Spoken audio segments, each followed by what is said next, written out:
Violence against women, domestic abuse, sexual violence is everybody's business, whether they're leaders in local government, whether they're leaders or frontline workers in public health or in local services in the community. It's everybody's business. There have been lots of meetings, there have been 30 odd years of meetings, but the sad thing is that people being killed because of domestic abuse has gone up in the last 3 years across Wales and also across the UK.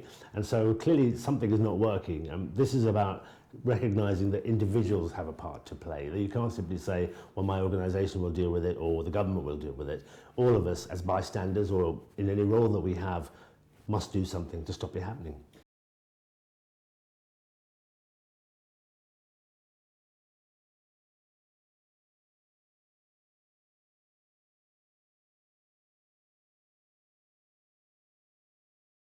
Hasn't got anything. I didn't even have to go through it.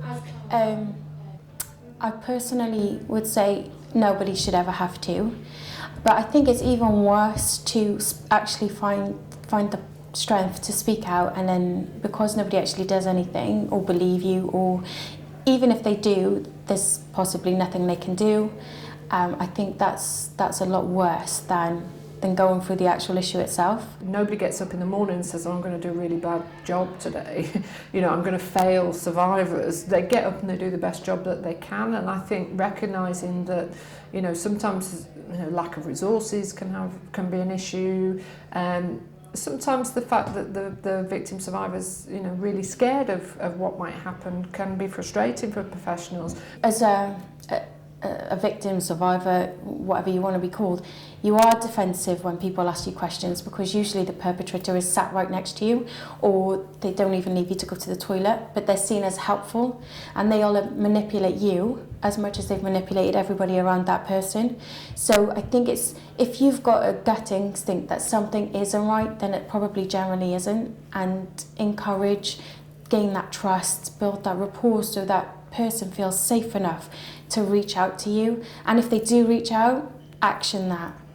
This is something that we've been dealing with, I think, for the past 30 years. One of the slides that I showed today showed that 31 years ago, the UK government said that we needed an interagency response to, at the time, domestic violence.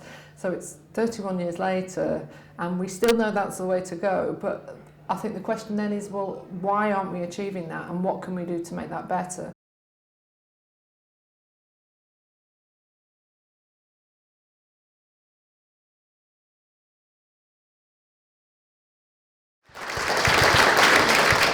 To share with you my positive experiences and what a difference it made to my situation. The difference is that I am not immortalised in a slab of concrete or scattered around a garden of remembrance.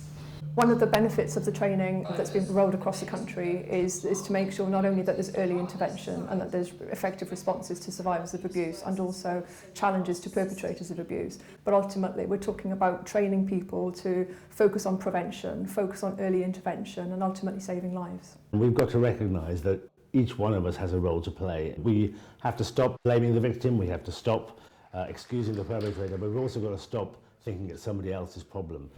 You have 2 ears and 1 mouth for a reason. You need to listen twice as much as speaking.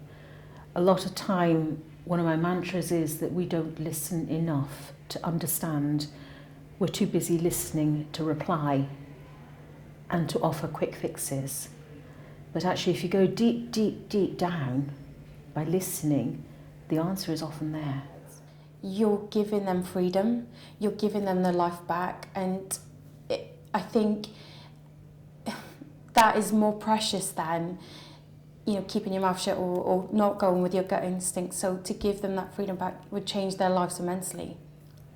If everyone played to the playing level that the people who helped me played at, I think a lot more women would survive.